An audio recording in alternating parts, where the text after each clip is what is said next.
Welcome to the MFS Wellness Podcast, a hybrid structure encompassing health, fitness, self-improvement, and entertainment, where no topic is off limits and all opinions are graciously welcomed. Let's get on with the show! And now, here's the host of the show, Mike Sinopoli.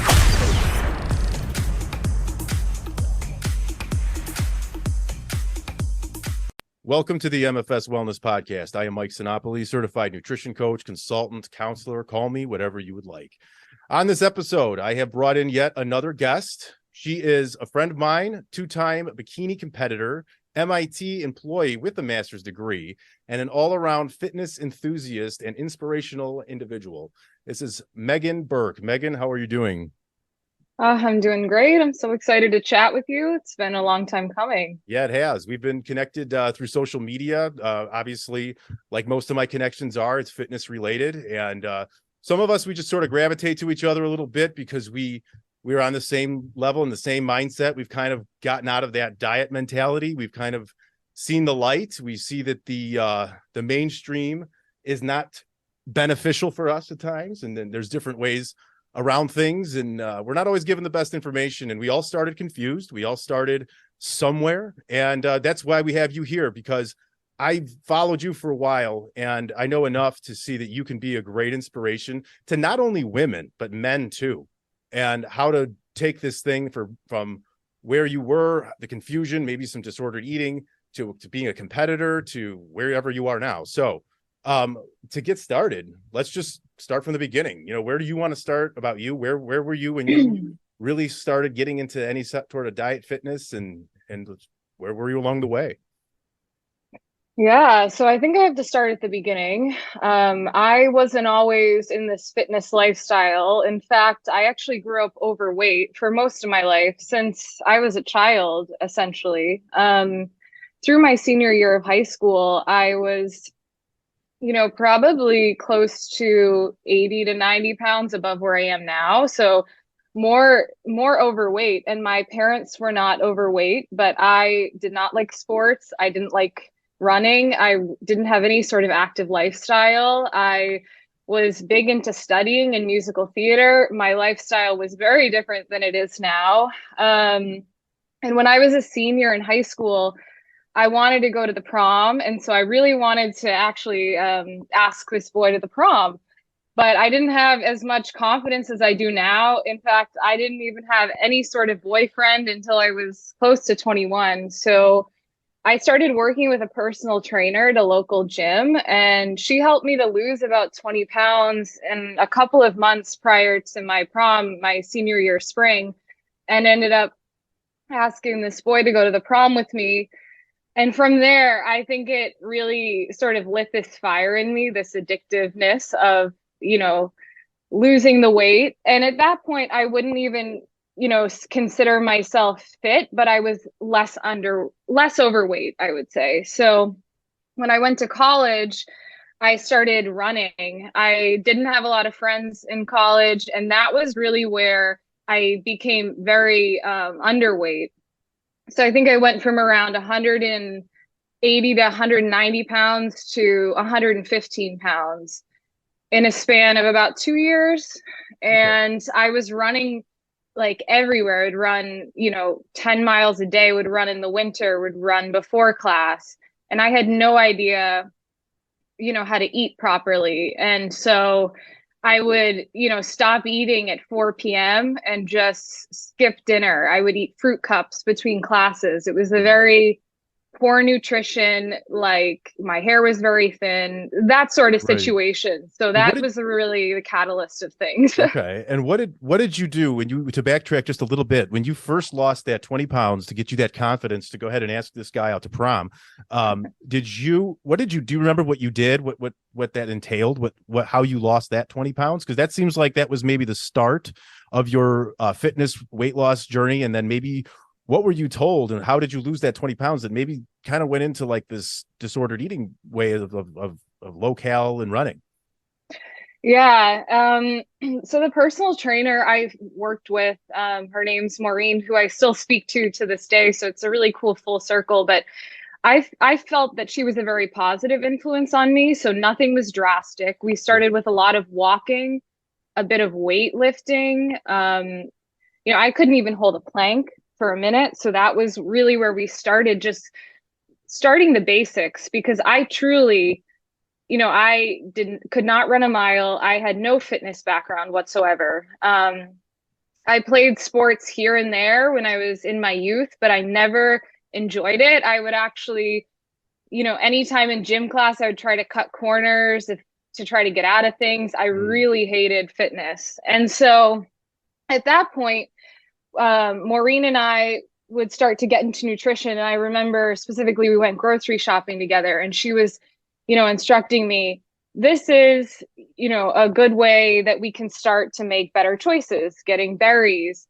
no sugar added Greek yogurt, the Special K, things like that. So I think what started as a really good thing became really detrimental to me. I think I eventually, being alone in college, not having a lot of friends, running was sort of my excuse to be out and sort of numb myself, avoid things.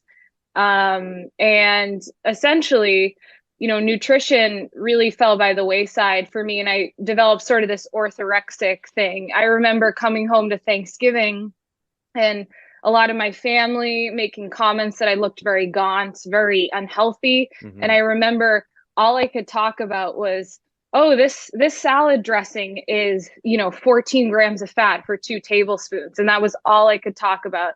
And I'm sure my family was like, we don't want to talk about like nutrition labels. So it was very, very unhealthy. And I think, another catalyst was when I lost all this weight for the first time in my life. I got so much attention from men, and I had never had a boyfriend before. I was very shy. So that really fueled my fire. People are seeing me, they're recognizing me. I feel important. I feel seen. I feel like I'm the hot girl now. Mm-hmm. And it was a very unhealthy behavior. And I think a lot of people around me knew that.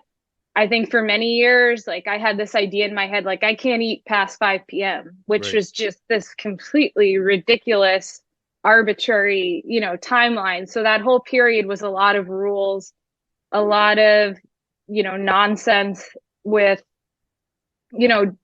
using my love of running. The weight just came off me at that point, and I did not know how to eat to maintain any sort of weight. Because I wasn't eating probably more than 1,200 calories a day. I would say that would be generous at that time. I would eat cereal. I would eat fruit cups, no protein, no carbs at all. So at that point, I would say the transition for me was when I started dating a boy that was really into bodybuilding. That was my senior year of college. And I think that really allowed me to see, what can a healthy relationship with food look like? Right. He had one of the best physiques probably I had ever seen. And I remember he was eating a lot of pasta, a lot of rice, a lot of bread. And I think, when you're in this really disordered state, seeing people that are achieving their goals while also eating a lot of food is really encouraging. Because I think at that point, I was very scared to eat. I was very scared to stop running. I had no idea how to get out of that cycle. And I even thought oh, I have to keep running. I can't weight lift. Right. I have to, in order to maintain my physique, I have to do this much running. And I think when people get into that cycle, it's hard to get out of it. I had no idea what reverse dieting was or anything like that. But I think, being around people that started to have a better relationship with food helped me to sort of transition. And at that point, post-college, I would say I was more fit, but I was in my Orange Theory, Barry's Boot Camp, HIIT classes phase. I, again, was probably what you would call a skinny fat, although I had recovered in weight. I still had a lot of disordered behavior. and I would drink a lot and I wouldn't eat and I would go to parties and just be running on cereal and alcohol, like Yeah. very, very unhealthy again. It's chasing skinny. It's chasing skinny, they call it. Like the Yeah. running you were doing. I always call that, like, anyone that's under eating and running at nauseum and consistently like that, they're really chasing skinny. And I think for women especially, chasing skinny is one of the biggest downfalls to anything that they can do, because it incorporates eating low calories, dangerously low calories, probably protein deficient, and cardio. Like, it's just waiting for somebody to pass out, almost like that, so I hear you on that. And it's a very hard mentality to break when you have been overweight and you think that, like, everything revolves around me being smaller and smaller and skinnier and thinner. And that's what got you to that point of finally getting, maybe some adoration from some men, and that attention can be addictive. And that can also be an external factor, external validation that ends up being very empty in the end. So I think that's probably where you're headed here. So keep going, like from there, you meet this bodybuilder, you're still doing some of your disordered stuff, but you're finally maybe seeing the light at this point of how you should be transforming yourself and what'll work for you, not only for your physique, but maybe you started feeling miserable with the low calories and the running. Yeah, I do remember at some point I hit rock bottom. I would say my hair was very thin, falling out. I remember specifically visiting my grandmother in Florida, packing my scale in my suitcase, and just the stuff that makes me so sad to think about. But eventually I stopped dating this bodybuilder, dated someone else. He wasn't quite as much into fitness, but he and I went back and forth for 2 years, broke up, got back together, broke up, got back together. Finally, I said, I really want to compete. This is something I've wanted to do for a long time. I had never really lifted weights at this point, like other than the weights, the cardio weightlifting that are in boot camps, but Right. never a structured progressive overload type of programming. So in 2020, during the pandemic, when my boyfriend and I broke up, I said, I have all this time to myself. I want to compete and I really want to go all in on this crazy goal. And so I met my first coach, who I admired so much. I have always, since probably 2016, been watching like female bikini bodybuilders on YouTube. I knew it was always something I wanted to do. And I think back in the day when I was in college, skinny was so in, like going out and looking really thin in your dress. But now I think things have changed quite a bit. It's not as desirable to be rail thin, unhealthy looking as I was. And so that cultural change has definitely been helpful too, as I've been gaining weight for the last year. Right. I feel like that back in the day, and like in the 80s and 90s, like most people thought the pinnacle of women's physiques was those rail thin, like you said, Victoria's Secret models, or those super tall, just slender, skinny bones and skin type. And now I think the more of the lean, fit, bigger booty women too are becoming more of the for the eye pleasure, at least, and maybe it's more satisfying for women to have. Like, take looks aside and the superficialness around it, but like, I think, I mean, as a man, me and women, men and women, I should say, we definitely have to diet and eat very similarly. I would definitely think, because, that doesn't sound fun to me to try to become, rail thin. And the fact that women had society barking down their necks and their throats saying, you got to be skinny to be accepted. That's something that was always sold heavily to women less than men, where we were always kind of chasing the muscular, the physique.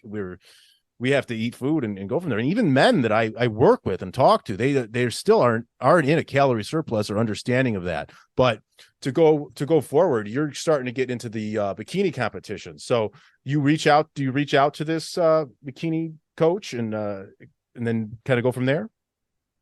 I did. So her physique to me was extremely desirable, and she was an excellent coach. We're still really good friends to this day. I worked with her from 2020 to this past January, and we did 2 competitions together. So the first competition I ever did was in June of 2021 in Texas, called Summer Shredding, and I got 3rd place there. I started my prep around this was at a point where I had gained a bit of weight during COVID. So I started at 153 pounds.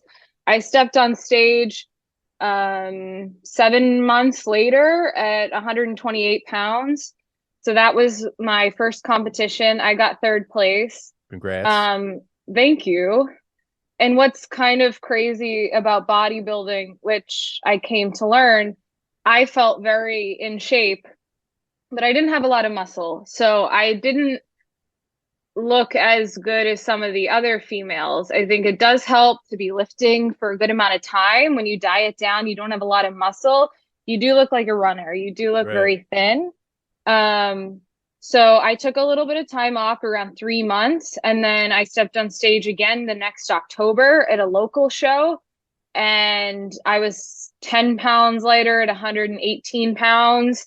So I was very, very conditioned, and I was very in good shape, but I did not have a lot of muscle again.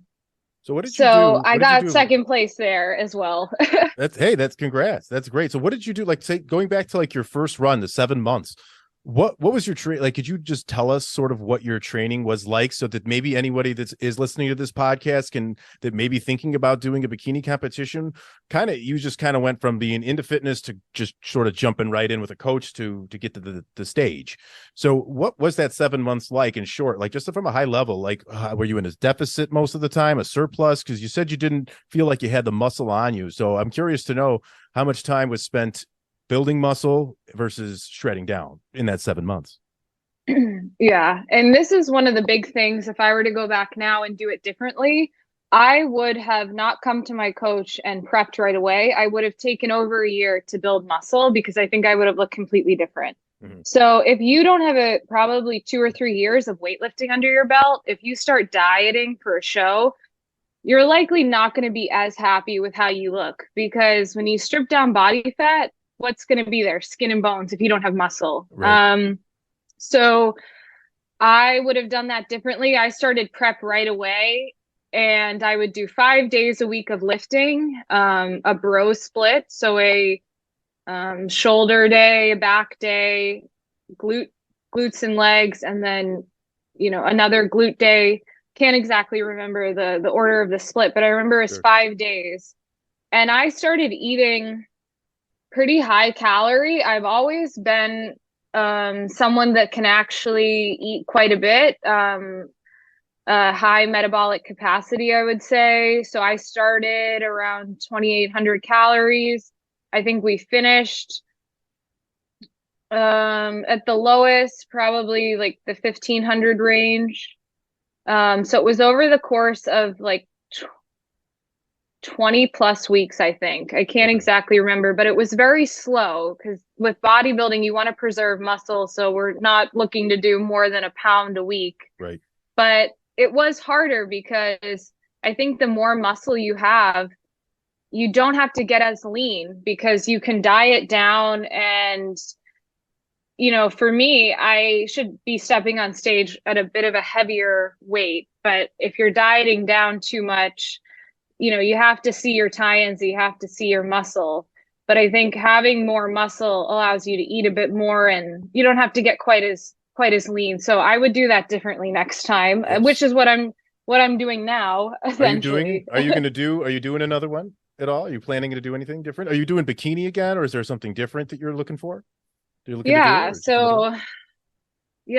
to kind of fast forward, I was going to do a show this spring. So with my last coach, I stepped off stage in 2021, and then a year I've been in off season now. So essentially in bodybuilding, what they call off season is an improvement season. So getting your calories up as high as you can, working on the feedback that you get from judges. So for me, they essentially told me I need to grow everywhere. Mm-hmm. So I have to spend a lot of time now growing. So I started working with a new coach who is a male, Kyle from Team Cosmic Bodies, who I love.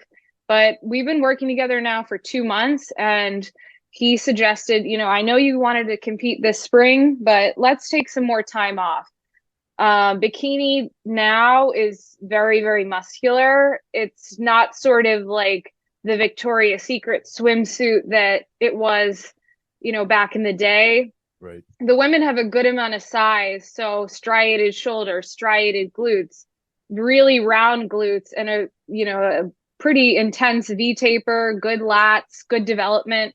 And for me, I haven't been lifting more than 2 years, so I'm not looking to step on stage again, kind of looking skinny like I did before. Sure. So I'm going to likely take 2 full years away from dieting and away from the stage, which has been really great. I stepped off stage at 118 pounds, and now I am 145 pounds, but the weight gain was very, very slow.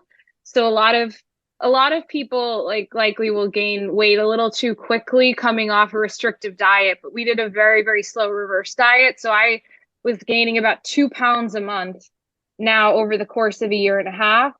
So really growing my glutes. And that was the biggest thing, that I got feedback. My upper body was a little bit larger than my lower body. Mm-hmm. So really eating a lot. I've always been someone that loves eating. And I think sometimes as females, we get into our heads like, I shouldn't be eating this much, or I'm not actually that hungry. But I've always been the type of had a huge appetite. And mm-hmm. even now I feel like, when I get in my head, you shouldn't, be hungry still, but letting ourselves eat and grow and fixing a relationship with food as well. Cause you never want to go into a dieting phase. I don't recommend mm-hmm. hating your body or feeling in any sort of disordered relationship. So I really do kind of credit bodybuilding to helping me with my relationship with food and macro tracking. Right. I would say that like a lot of people can say that bodybuilding can really ruin your relationship with food and fuel more disorder. But I think it was the first time in my life when my coach said to me, we want you to eat 3,000 plus calories or more. Like it almost gives you permission, and you realize it's not a dieting contest. Your muscles need to look full. You need to have energy to go for those PRs. Right. So I do credit bodybuilding to really helping me finally kind of get out of this eating disorder that probably carried with me for 5+ years of my life. Yeah. And, I think what you're saying too, outside of competing, like for anyone, females especially, that might be listening right now, like I think that that's kind of the missing piece for most of them, that they either resist, don't want to do, don't understand, is that calorie surplus, eating the excess calories, taking the time off to gain some weight, to put on the muscle. And that's the ideal physique that I think that they're going for. But I just don't believe that with how they've been hammered from diet culture, chasing skinny throughout the years, obsessive over the fat loss and the scale, I think that's the hard part for anyone, women especially, to grasp. And that's one of my challenges when I do work with females, being a male, is that they feel like maybe I'm pushing on them my macho way of lifting, and they're going to look like those jacked females from ESPN who were literally bodybuilders. But I think this is the missing piece for a lot of women who it's so disordered within the head. And that's not an insult, because it's true. And it's for men too, that reversing the whole thing to where you need to go and eat. Like it's 8 p.m. and you're 700 calories under your target. You got to go put some pasta and beef together and go eat that and put some oil on there to get those calories. Like it's totally reverse mentality to do so. And then that reverses the training as well, which is progressive overload weightlifting, like you mentioned earlier. And it's totally not what fat loss is all about. And it's body recomposition is what they really want to do, because they all want to come in and look toned. Tone doesn't exist, as you know. Tone is built. Yeah. What you're saying, toned, is building muscle and shedding fat over and over again to look lean and defined. So yeah, carry on. I just wanted to put that out there, that like, even if, Meghan here is a competitor, she is doing this for bikini purposes and to go on the stage, but this is also something that can be done, maybe not to the same level of going to the stage, but as a way to change your body for your own liking and pleasure and the way you feel and move. So I just wanted to add that in there. So if anybody listening was thinking like, well, I'm not doing bikini contests. This isn't for me. No, it's for you. Exactly what Meghan here is doing is for everyone, men and women who want to adjust their body composition, their skeletal muscle mass to their body fat percentage, and adjust those is where that's where it is. That's why I always say the mirror will tell you more than the scale every single time. And that's literally the way that is. So as you were saying, you're building up, you've done 2 competitions, you got a new coach now, you're up to 3,000 calories daily here. That's Yeah, how's that going? How is absolutely. that? You have a good appetite. I found that sometimes even just people are actually under eating more than they're overeating at times. And I'd like to get somebody to even to their calorie deficit range. They'll tell me that this is too much food. And especially when you're using whole foods and not that processed stuff, it's hard to get that down, and you got to train your body to eat more. And again, it's hard for people to grasp that idea that eating more calories is going to lead to the body that you're actually desiring. So it's a long process. It's not a 90-day fix, right? Yeah. And I think, the hardest part is the fear. People won't look like, they don't understand. I think a lot of women, and again, like what I'm doing, reverse dieting and weightlifting and eating up, building up your calories can apply to anyone. I think a lot of women could eat more and benefit a lot. That was really when my physique took a major turn. And when I got the physique that I truly loved, running in boot camp and under eating was never going to give me abs or muscle definition. And like you said, there's so many lies told to women about toning workouts and eating like a bird. And I think really, the fear, you don't know what you're going to look like when you start eating more. But I think a lot of people would be pleasantly surprised that they could actually end up looking better, because what happens when you eat more? You have a ton more energy to get after it under the barbell. And that is going to fuel a really good workout. Weightlifting is really what changes the body composition, and having those calories to get to work in the gym is really what's going to do the most. And, muscle, the most muscle, I think you can gain muscle in a maintenance phase, but you're not going to put on the muscle that you want in a deficit. Typically newbies, people who are getting started, if you are new to weightlifting and new to trying to do this thing, you can make some gains in a deficit and at maintenance for a little while. Mm-hmm. But that's something that after a little while, those initial gains, the body no longer responds to that type of feeding and however you're lifting. That's why in order to progress, you need to eat more and lift more. That's exactly just the science behind it. It's how it works. And underneath the fat you want to lose, and the calorie deficit is what the main driver of that is going to be. But the ideal physique and the way to eat and to get that shaped look for women, that higher metabolism, that better relationship with food, it is about accepting the higher calories and accepting that weight training and strength training not only is good for your body and your muscle mass, it's good for your metabolism, it's good for your brain, it's good for your mobility. It's so undervalued, and it's got a stigma of just narcissism and masculinity and toxic masculinity. And this just, oh, look at me. It scares people away. It's intimidating. Were you ever intimidated by weightlifting when you first got in? Was there any intimidation factors for you, and how did you handle that? Yeah, I was very intimidated to start. In fact, I didn't start using a barbell until about a year ago. I had never picked up anything probably above a 15-pound dumbbell. I had never used a platform for like a squat rack. I had no idea really how to utilize any of those things.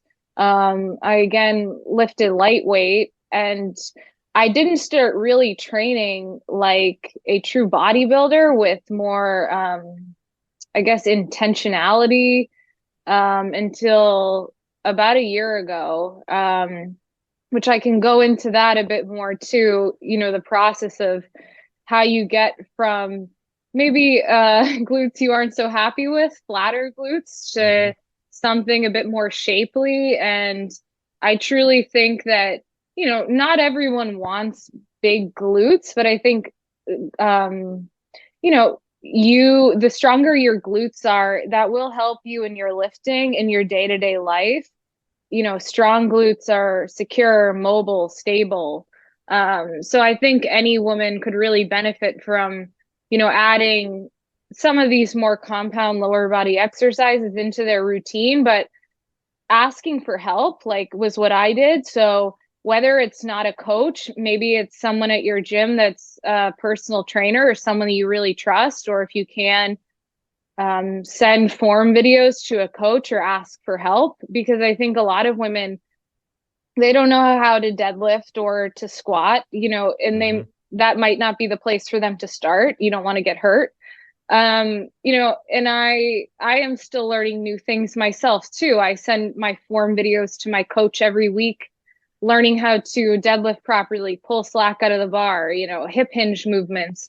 Because I think, compound movements are hard, and a lot of women are scared of them, but they really shouldn't be. And I am such a big advocate for that. Even my little younger cousins, they're scared to go into the gym. I think a lot of women just want to go on the elliptical, which is where a lot of us start, where those Pinterest booty ab workouts of the band, or something like that, or the Instagram swipe workouts. And I think that's a fine place to start to get in there. But quick, there's so much more. Right. And really quick, just to make sure that those listening, a compound movement is something that works multiple muscles in one movement. So like, for instance, Meghan mentioned the squat and the deadlift. If you don't know what those are, you can take a look at it. But what they do is they're going to go ahead and work your lower body very well, especially your glutes, your quads, hamstrings, and the deadlift will even hit your back and your entire backside, really. It's a very, very great compound functional movement. Those can be intimidating to start with, like she said. And I'd been there myself. I only started deadlifting maybe 4 or 5 years ago, just because I just felt like I was going to hurt myself. It was loud. People were doing way crazy amounts of weights that I wouldn't even touch. It was intimidating. Squats I've been doing a bit longer, but I did used to neglect squats. I used to only do leg machines, but hey, you know what? That's just where I started. And I'm sure maybe you started there too. So just to give some people outside of, as they work up to the barbell squat and the barbell deadlift, which I think we can probably agree are the two most important functional movements for the lower body. What other movements are you doing to build your glutes, especially, but the rest of your legs? What are your favorites? What are your go-tos? And and really everyone's a little different when it comes to maybe isolation movements, but it's what you connect best with mind muscle wise. So when you're feeling something, a certain movement, you know what Meghan says here, that's best for her. Try it. Don't neglect it and keep working at it. But you might find something else you connect a little bit better. But so Meghan, what are your other go-tos outside of your deadlift and your squat? What are you doing to build that lower body? Yeah, that's such a great question. I did not like training glutes actually at all, because I think when you have no glutes, you can't connect to them, you can't feel them. At least I couldn't. So that was very frustrating. I felt like I would go into the gym and I would be moving my legs, but I wouldn't feel anything in my glutes. I couldn't connect to them for a long time. And as as you get more advanced and as your glutes start to grow, I think it becomes easier to connect with them.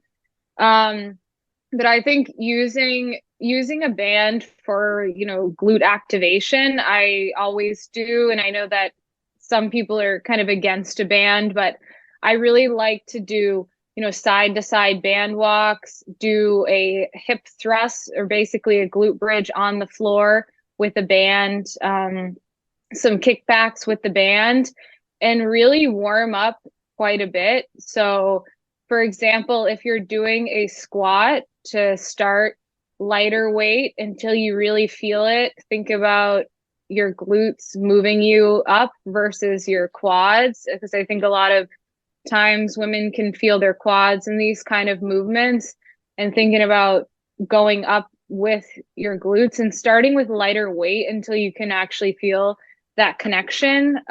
Some of the movements I really love and what's in my program now, my coach and I use a rule of thirds. So third of the glute programming is going to be a squat. And then we have a hip hinge movement. So that can be like an RDL or a regular deadlift. And then we have some sort of lunge or split squat. And then additionally, an abduction movement that more so targets the upper part of the glute med. So what I do in my program right now is I do my first day, I'll do a squat and an RDL. Those are my two compound lifts, and I like to start with those when I'm freshest and have the most energy.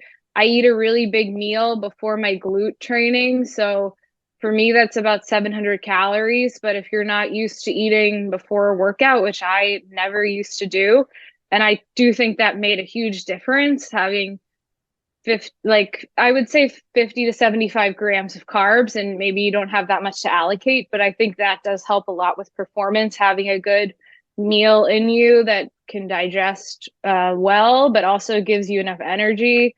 So I do a squat and an RDL, and then I'll do a Bulgarian split squat or a lunge and an abduction movement.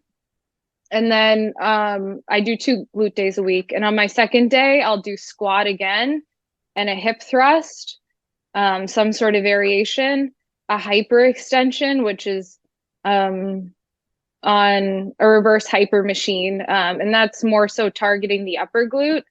And then I do calves on both days. And on the second day, to get a little more legs, we do a leg curl for the hamstrings and a leg extension for the quads, which are both machines. And I think those are a bit easier to start for beginners, but targeting all different sides of the glute for bikini competitions, especially, they really look at your upper outer glute. So the upper edge where your basically the top of your swimsuit would be, and then kind of the side. So it has sort of a 3D appearance. So you're hitting different parts of the glute.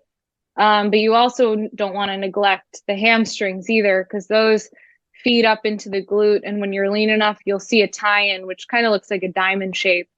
But, you know, I didn't always used to lift like this. So even starting with like a kettlebell deadlift, that is an easy like swap for someone to start with, or a kettlebell squat, starting with maybe dumbbells before you get under the barbell, you know, getting stability. My legs were like Bambi toothpicks when I started. So I was not very comfortable. And as you build up strength, and as you eat, you will get stronger. And that's affirming too, getting away from the aesthetics. It becomes more about performance. Absolutely. And that's exactly, you know, the great way to go about it is kind of what you said, is keeping those compound movements at the front of your workout, like you'd mentioned, because the reason why is because those are the most beneficial, and they're the most effective, because you're hitting the most based on time, basically. So you're hitting more in less time.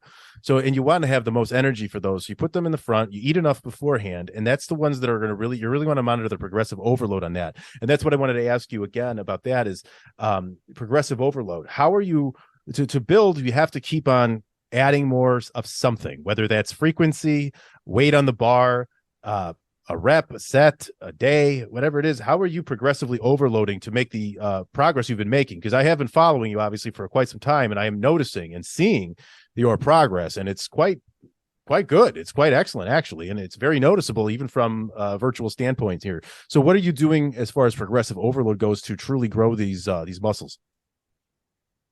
Thanks, Mike. I appreciate that.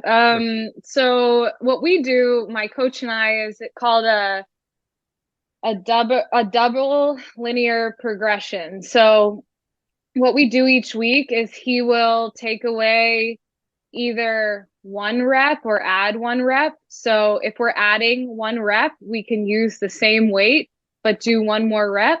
If we take away a rep, we usually want to up the weight a little bit.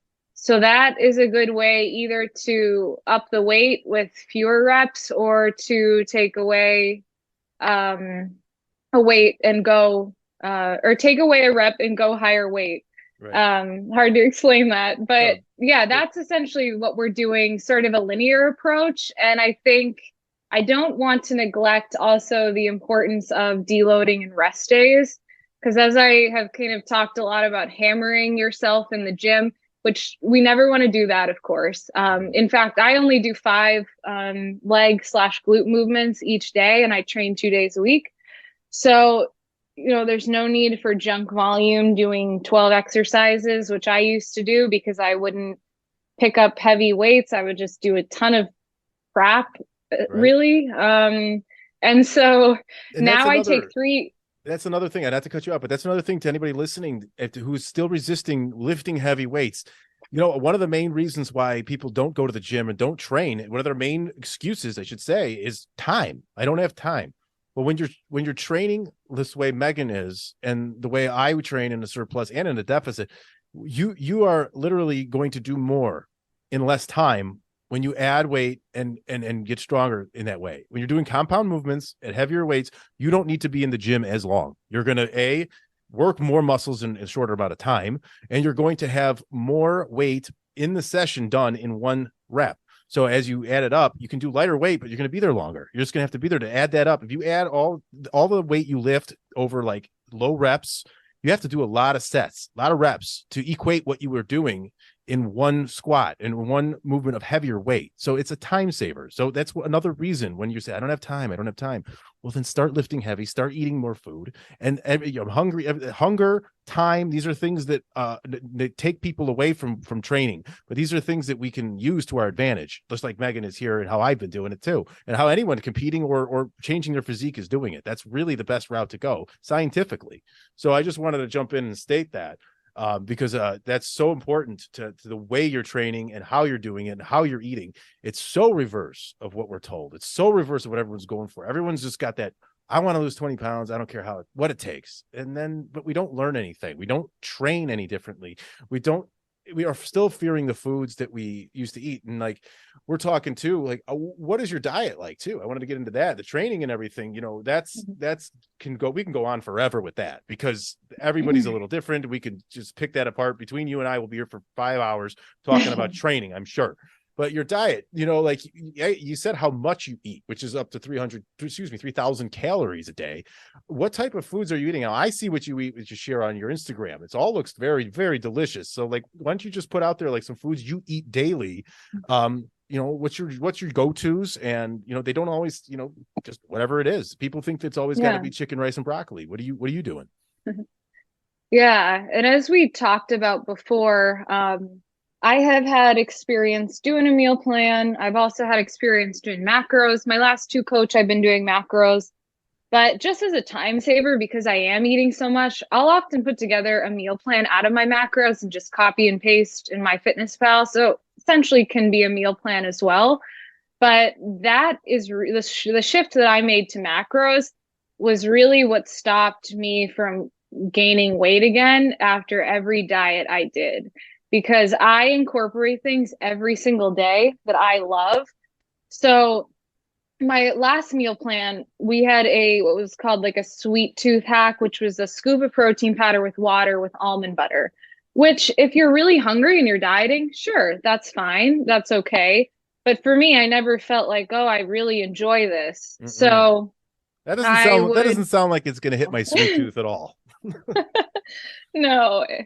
Or, so I don't like onions, peppers, mushrooms. I don't like broccoli, these traditional healthy foods. I don't have to eat them, and I don't. So what I eat a lot of that I really like for my sweet tooth that is really also satisfying, protein oats topped with dark chocolate, granola, coconut, banana, peanut butter. I like protein waffles. I make all different types that are really soft that I make with applesauce. I like cereal. I've chatted to you about this before, but I would never eat cereal when I was like on my meal plan. And I would constantly like have an issue with once I ate cereal or granola, like going overboard, eating a whole box. I incorporate that every single day. And now my cravings have changed a little bit since I have been in a surplus, but I eat Cinnamon Toast Crunch. I eat the Monster Blueberry cereal, things that might not be considered healthy, but for me, like that is the way that I maintain this lifestyle year round. Absolutely. And even like, even I will still go out to eat. I will track I will track a dessert into my macros for when I get home. So I'm always making sure that I am fueling myself enough so I don't get to a place where I'm resenting this lifestyle, feeling like really hungry, feeling like, I can't have what I want. Because there does get to a point if you're eating chicken, rice, and avocado, you have nothing sweet. I think you can feel like you can't do that for your whole life, and you feel like, really, really hungry and unsatisfied. So I do eat a good amount of chicken and rice, but I make it it's like spicy or special. I will add like different toppings to it, or different sauces, seasonings, barbecue sauce, Right. whatever I want. So you don't even have to eat things plain. I use pesto. I use all different stuff to keep things really good, and yeah, keep my taste buds happy, because it Right. doesn't have to be boring. I know you're a huge advocate of this Oh. too, from all the cool recipes you Oh, share on the absolutely. gram, You but have to, because you know what? That's the only way this is going to work for me and for most people, because like you said, you keep the base of the meal sort of what it needs to be, which is maybe 4 to 5 ounces of protein or something, whatever that is. And like you said, you could change it up, and you don't have to be afraid of flavor, barbecue sauce, hot sauces, cheese, avocado, things like that you can add in there that is actually somewhat has taste and keeps you going. That's what's going to keep it going. Like you said, you have cereal, you have and good cereal, like junk cereal, but Cinnamon Toast Crunch. I eat that too. But you know what? It's regulated, and it's what keeps you going. It's not going to cause fat upon consumption. It's not going to ruin you upon consumption. Is it healthy food? Is it processed crap? Sure. But you know what? We're all going to eat some of that here and there from time to time. And if we can regulate that and keep it in part of our lifestyle, like you are, like I do, and to do what's realistic, that's just what it is. You have to find what is going to be sustainable forever. With competition is one thing, but just living your daily life and everything like that, you're gonna have a lot more lenience than maybe you're hearing Meghan speak about. The bikini life. That's her lifestyle. That's what she's chosen to do, and that's what she feels like she just said she could sustain. Yours might be different. She's come to a body acceptance and what she wants to do with herself. You would have to come, and I have had to do this with myself. You have to come to a body acceptance, and that your habits have to line up for something, and you have to accept what your habits are and what you're going to look like based on those habits. Usually that's a big disconnect for people, where they come in with unrealistic expectations because they see something, they think they're doing a bunch of stuff correctly, they've got misinformation, not to their own fault, and it just kind of all goes to there to throw your hands up in frustration. So really, what I've been talking about forever now, and if you follow me ad nauseum, you've heard me say it. Megan's telling you the same thing over here. You just got to find what's right for you, not be afraid of different foods. Take some accountability, track it yourself, body acceptance, and just keep moving from there. And I think that's exactly what you're saying here. How you're eating something, and you dress your food up as needed. You keep it in there, but you just do enough flavor. I was talking the other day about fats. Fats are really just like a garnish almost. Like, you're not supposed to we have to desaturate our taste buds. Take cheese as a fat, right? If you could probably throw a serving or two into your day, it's much less than what you're probably used to using and getting served. We smother things in cheese, in oil, in whatever other nuts, even nuts, like you sprinkle nuts onto something. Cheese it's very powerful. Some cheeses, you don't need to cover everything in it. So where I'm going with that is there is some what feels like a diet at first. To get to this point, you might feel some struggle, and you might feel some growing pains in desaturating your taste buds to get to this point to where something that was bland is going to start tasting more delectable for you. It's so necessary, and you have to give it time, because it takes time to take those taste buds and just change how that goes. And you know what happens from there? When you take something else that was so sweet before to you eat it, it's going to taste 3 times as good. I did that once. I took a time off of added sugar for a month or two. I ate a protein bar, and it tasted like a decadent dessert from a restaurant. I was like, oh, this is so good. This is amazing. But I desaturated the shit out of there. After Christmas, I ate cookies. I ate sweets, everything, you name it. And I grabbed the protein bar. It tasted like a silly putty with nothing. It was disgusting, because I saturated my taste buds with all the sweet. So you have to give yourself that and understand that how you've been eating is going to affect other foods. And that's kind of how the downward spiral happens with this food, is you just kind of oversaturate your taste buds, and this stuff that's maybe less taste filling for you, less satisfying, becomes so bland that you don't want to touch it. So you have to give yourself that time. So, and I'm sure you had been there too. Yeah. But Yeah. exactly what you're saying. When I do remember when I came off the diet for my show in 2021, I was 118 pounds. I was very hungry, very depleted. All I wanted was cinnamon toast crunch and protein bars, brownies, macro treats, Halo Top, things like that, which I let myself have. But now, after being in a surplus for over a year, I don't have those same type of cravings because I'm well fed. I'm not starving, and my cravings have changed.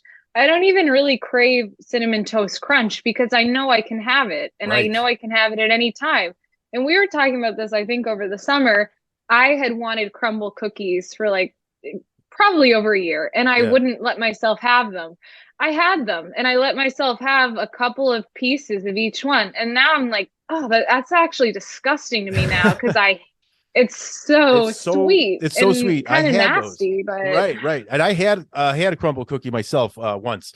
It was good, not gonna lie, it was good, but it was almost too good, like to where it was just too much. And you know what I noticed when I went in there? My family and I actually went in. We got one of those 4-pack things, and I was looking up at the menu, and they have the calorie count up there.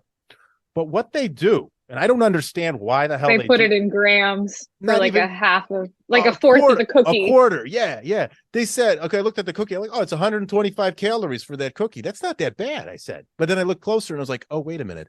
That's for 1/4 of the cookie.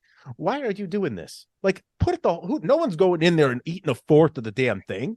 Like, that pisses me off. That's like deceiving people because, no one's that observant. I mean, especially if they're like lackadaisically looking at calories and just trying to do something. Oh yeah, and then they don't look into it. They think, oh, it's only 125 calories for a crumble cookie. I'm gonna go there because Cheesecake Factory has 1,000 calories for a slice of cheesecake. So I'm gonna go get my crumble cookie, not knowing that they're actually eating over 500-600 calories for one cookie, but they think it's 125 because they've been duped by the nonsense on the menu. So to me, that's another reason why you gotta be aware, right? Yeah, I found that out the hard way. I was looking because I do macros, so I was kind of curious. They do post the nutrition labels for their weekly menu. So you have the protein, carbs, and fats, and you can weigh it by grams. So what they list, I believe, is like anywhere from 50 to 80 grams, which is probably maybe the size of a golf ball, right? And so that's maybe five times that servings. So the cookies are over 600 calories. And no one in the general population is going to measure a cookie or weigh it like I would. So they're going to eat the whole thing. And so what is this deceptive marketing? It is deceptive marketing. And it's you guys have to, when you go out to eat, my thing, when I talk to clients, you can estimate what you want, but they are allowed, the FDA has it in their fine print somewhere, and I know it's true. I've heard it. I've researched this several years ago that they allow a 20% buffer on their calorie and nutrition. So right away, you already know that you're not getting exactly what it says. So the problem with that is that if you're trying to track, it's probably not going to be accurate, because if you go to something like Chipotle, you can go on their website, you can construct an entire bowl. It's going to spit out all the nutritional information. But when you go there and you actually have somebody making it for you, some teenage kid, he's not weighing your food. He's not weighing the rice. He's not weighing the meat. He's not weighing the guac. He's just throwing it on there as is. The only good that I think the calorie counts are for on the menus is, you can know what might be a lower or higher calorie item. If something is posted as a 500 calorie meal versus 1,000 calorie meal, I can assume that I'm eating more because it's listed at 1,000, though it might only be 850. It might be 1,200. I don't know, but it's going to be more than the one that's listed at 500, which could be 350 up to 650. You don't know. So you just do your best. And when I go out to eat, if I'm thinking about it, sometimes you just go off and eat what you want and just do it. And then just go back and you just do better the next day. For me, I like to look for balance. So I'll always find something that's got a high protein count in there that's going to have, a plated meal or something like that with steak, chicken, or something like that, potatoes, vegetables, cheese, and just kind of balance it all out and just enjoy it and move on. I think that's worked well for me in maintaining a physique. So I'm pretty sure you're kind of doing that sort of thing yourself when you wing it. Yeah. Yeah, I do something very similar. And I think I don't know if I mentioned this to you yet, but when I came out of my prep for 20 weeks, when you're on that sort of like this timeline, this contest prep, there's no going out to eat. There's no cheating. It's being on perfect grams per day, tracking this, the almond milk in your coffee. You're not going to go out to eat. I mean, of course you can do whatever you want, but if you are paying a coach a lot of money and you really want to do a good job, it's not recommended that you estimate all, your food. So I had a really hard time actually like transitioning away from that into the normalcy of going to a restaurant and, having food prepared by other people that I didn't know what was in it and I didn't know what I was going to get. And that was like another element that kind of cropped up for me of disordered eating just a little bit, that I didn't want to have food that I didn't prepare, that I didn't weigh, that I didn't make. And I got really, almost anxious going to a restaurant, which I've worked a lot on that. And now I'm at a point where I do eat at restaurants, and I found ways that feel good for me to order food that, is something similar that I would eat at home that satisfies me. But I think, going back to the orthorexia thing, like it can be a little scary to go from making all of your meals at home to kind of just, saying, all right, I'll go out. And sometimes too, I fall into the trap of, do I really want this salad or do I actually want the salmon? But I'm not going to order the salmon because it has like additional sauces on it or rice or things like that. Precisely. And so you want to actually order what you want to get within reason, of course, but yeah, absolutely. And then, I think a good mindset to have, for you, somebody that's a competitor, I think it's great. And I think you have it, is that, you have one mindset when you're prepping for a show, and then you have another one when you're just kind of living your life. And that's the difference too, that for someone that's just looking to change their body composition, you don't want to take on what Meghan is doing for her bikini show. You want to talk to Meghan about the changes she's made with her relationship with food and what she would do and how she eats as a regular person out there, just not thinking about the stage. So I do think that you've got both of those down quite well. And like we said, we just got to balance that type of stuff, and that's really something that needs to become normalized, I believe. And one thing I do have on here that I wanted to ask you, and I think it'd be a good time to do that, is I want you to give a good message out, because we're going to close it up soon, because we're coming up to an hour. Yeah. And I wanted you to say, like, if you can give a good message out to women, bikini and everything, we can even you and I could probably do a whole nother episode on just your bikini contest prep and all that. I think we should, and eventually I think we will. That's if you would like to. But I would think it'd be great I love to hear from women, because like I told you earlier in this episode, and I've said it before, is that I love hearing it from females, for females that I work with. I want to reference this episode. I said, listen to what Meghan has to say. Last episode, I said, listen to what Marianne has to say. These women are strong. These women are inspiring. They're just educated, smart. That's everything I'm saying is what Meghan's got going here. So like basically wanted to ask you, and sort of to close it up even a little bit, unless you had anything else you want to add. Again, this is your episode. You can go as long as you'd like, but I would love to hear your best message to women who are even just getting started out with and going through the relationship with food, and what your top recommendations are for them, if you can get into that. Yeah. Yeah, that's a great place to end. And this has been so much fun. I'm excited. Hopefully we can do another episode too, because I think that's a completely different thing, but we will.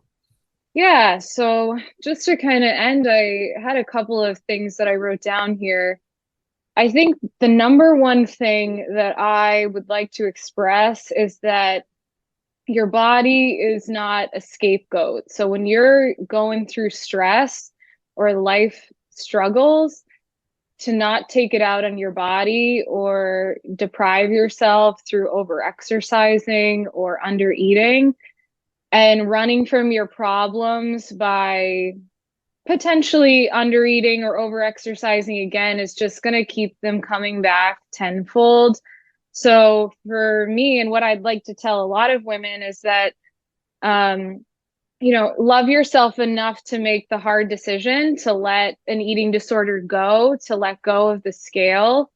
Being thin and being tired and being hungry and not being present in life That's not self-love. What self-love is taking care of your body. So resting, taking rest days, going to therapy or whatever you need to do, journaling to work through your issues, and not using your body as a means to do that. And, also, I think normalizing having a big appetite as a female is something that's so okay. Eating more than your brother, your dad, your boyfriend, your spouse, saying, I'm really hungry. I just ate lunch, but I'm hungry again. What can I do to improve this meal next time so that maybe I'm a little bit more full? Or you know what? It's okay that I'm still hungry. I'm going to eat a little bit of a snack, and not feeling guilt over your body's needs, because it's keeping you alive. It's keeping you safe, and your body does so much for you. So loving it back, and whatever that means to you. For me, like my weight gain journey now was hard in the beginning, but I see it now as the greatest act of self-love that I could have done, because I feel so good and I feel so much better than being so hungry and so frail. And I think, it's okay too to set boundaries around diet culture and diet talk. If your friend's on a diet, if people on Instagram are on a diet and saying, oh, I'm going on my 1200 calorie shred for Mexico, it's okay to unfollow those people, to say, you know what? I don't want to talk about my food choices. I don't want to talk about dieting. That's so okay to kind of create those boundaries for yourself if that's what you need. I have definitely found a lot of people that support me, supported my weight gain journey, and just, following people that don't trigger you. Whether that be people on TikTok saying toxic diet culture stuff, it's okay to remove yourself from that.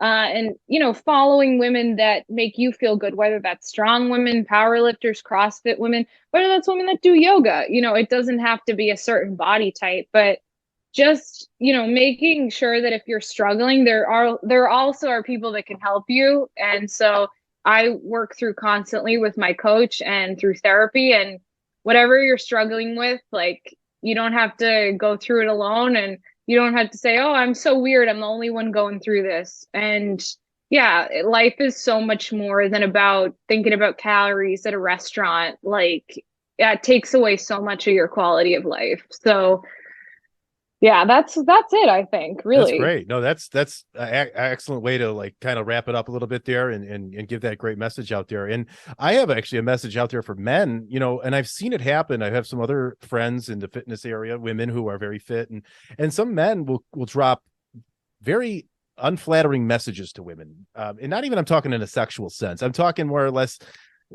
judging their bodies in such a way. And what I see from men to do this is some sort of feeling emasculated and feeling threatened almost by these women, because the new thing for women is to be strong and be fit, happy, independent, healthy, and all that. And I think I back that. I always have. I think it's wonderful. So, and I'm not trying to be virtuous here and I'm supporting women. Look at me, everybody. That's not me. I'm not that. But I've seen it. And it's sad. And, all it does is it projects your own insecurities. It's protective of your ego. Cheer these women on, help them out. They should do the same for you. We're not in the fitness space, men and women. We're not different. We're just doing the same thing. We all have one common goal. And I think that's sort of something people lose when it comes to this stuff, is that, in this culture, in this fitness culture, it's very positive.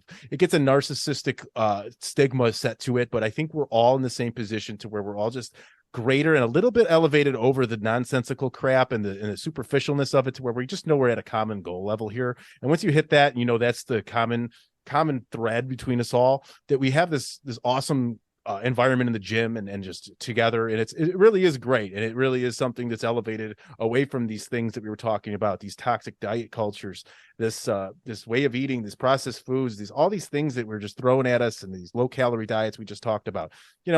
Support each other. That's all we do. That's why Megan and I get along so well. We've just started supporting each other.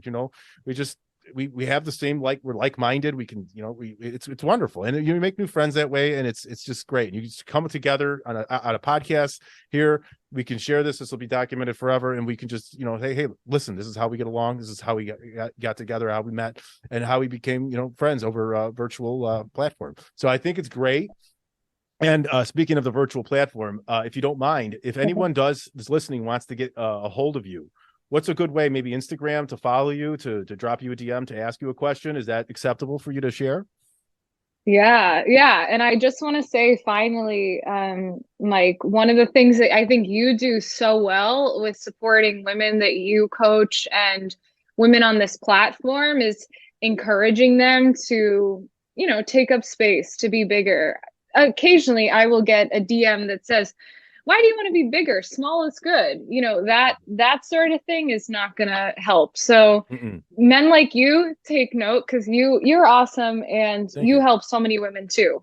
But you can find me on Instagram. Please message me if you have any questions. I love connecting with men and women, or if any women want to slide into my DMs about growing the glutes, I'm here. So it's Meghan, Meghan X Burke, Burke. And that's the main place you can find me. I am on private, but feel free to follow me and I will follow you back and we can chat. Perfect. And I'll throw that handle up on Instagram myself and wherever else I'm sharing this podcast on Apple and Spotify and such. So, all right, we're going to close it up. Thank you, Meghan. I really appreciate your time coming here and talking about this with me. This has been awesome. You've unleashed some fantastic information for females and males. And, men, don't be afraid to listen to what a female is saying to grow your body and do things, because we can all benefit from it. So, and like we said, we know how to get a hold of Meghan. To get a hold of me, I'm on Instagram, Facebook, Twitter, LinkedIn. The handle is at MFS Wellness. You can drop me an old school email per usual, Mike at mfswellness.com. For Meghan, I'm Mike. Thanks again. We'll talk to you in the next episode.